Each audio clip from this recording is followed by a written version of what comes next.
Hi, the greatest predictor of longevity in a relationship is a shared value system. So that just means when we're looking at longevity, we're trying to determine how long is this likely to last. So if the greatest predictor is a shared value system, it's really important for us to understand as individuals, what is it I value and what is it my partner values before we commit, especially to something like marriage. But I would say even before you commit to any type of a romantic relationship. Hi, my name's Olivia. I'm passionate about helping you understand what relational trauma is so that you can avoid it, overcome it, and ultimately move on with your life if that's where you're at. Everything today is coming from the book, Do I? This is a really great resource for anyone who is thinking of getting married, recently married, or even if you're just in a marriage and you're feeling like you're not understanding each other enough. There are tips and tricks on communication and also conversation starters to help you get closer together. Okay, so the first thing is how to understand what your values are, what it is you value. That can be kind of like a new idea or a new thing to understand. So when we're looking at what it is you value as an individual, a great way to figure that out is to think of 3 people that you admire.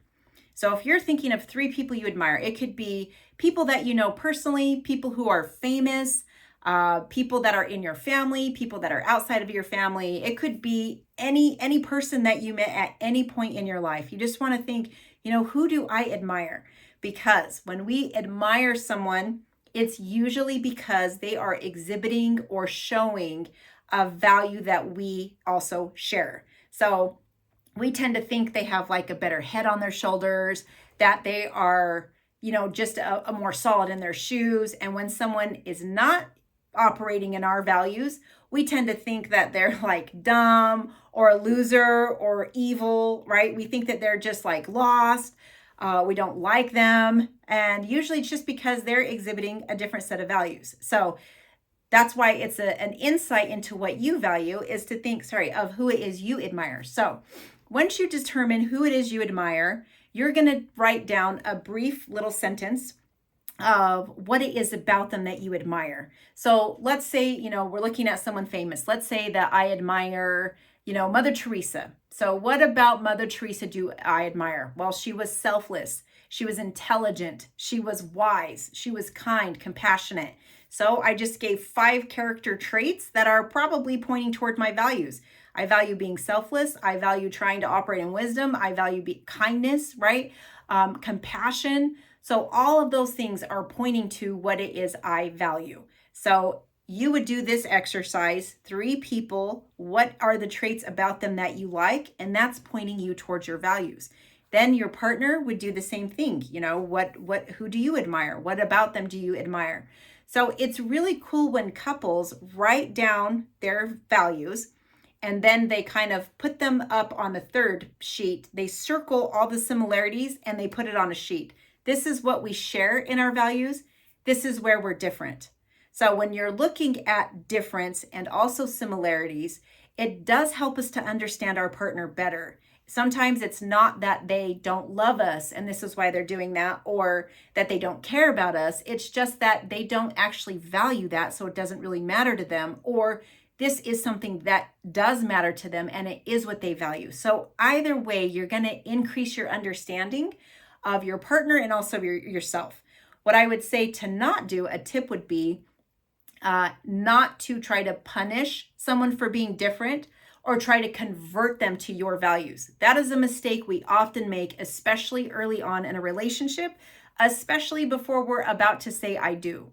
We don't want to try to change their values because they're probably not going to change to a large degree, right? There may be some like morphing of values. It's better that you understand who they actually are before you take the leap and into marriage. So those are values as an individual. We also have relational values. So I want you to think of couples that you admire, even if they're fictional, right? Even if you got to go to a movie or a television series or a couple you read about in a book. What about that relationship do you admire?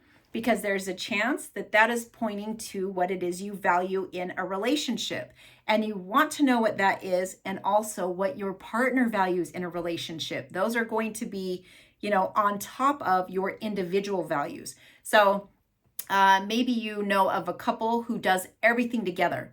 They cook together, they clean up after cooking together, they go grocery shopping together, they do their kayaking together. It just seems like what they're doing for the most part is a lot of togetherness. Maybe that's what you admire.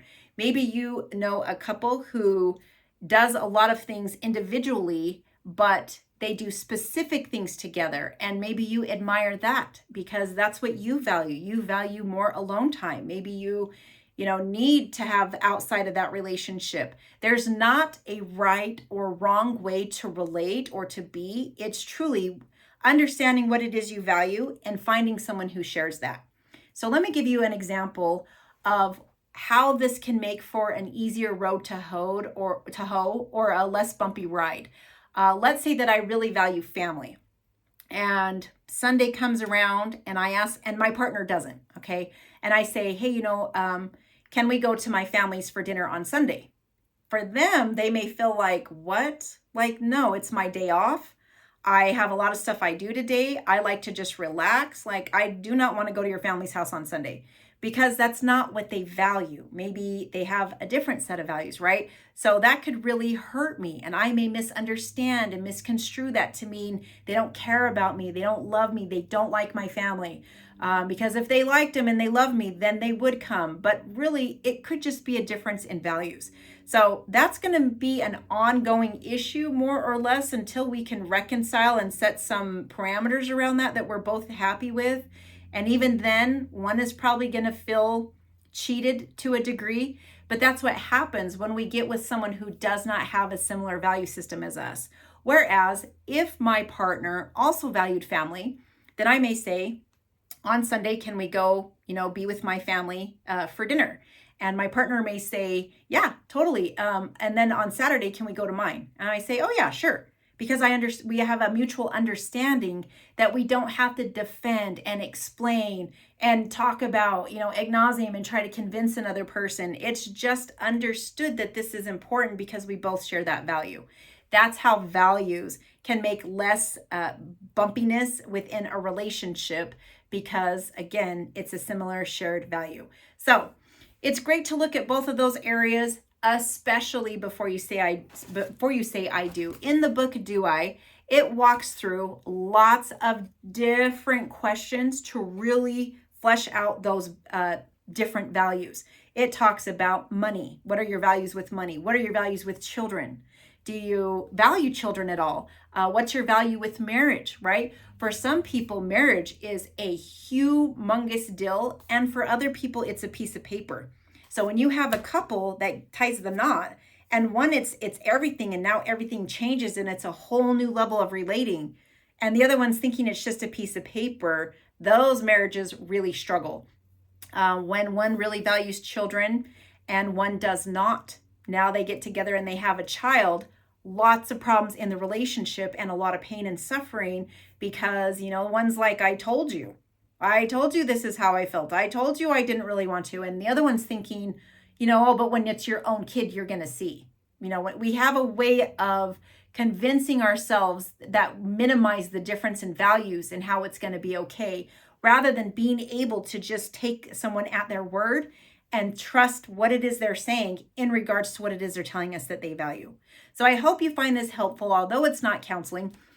If you feel that you need more, definitely seek help in your area from a local professional. Psychology Today is always a great resource to find someone to get more help. You can also find the book Do I? It's available on Amazon. I will leave a link in the description. I'll also put up some other videos that you might find helpful when learning more about relational trauma, as an idea of prevention, right? And having a decrease in divorce rates. So take good care, and I'll see you in the next one.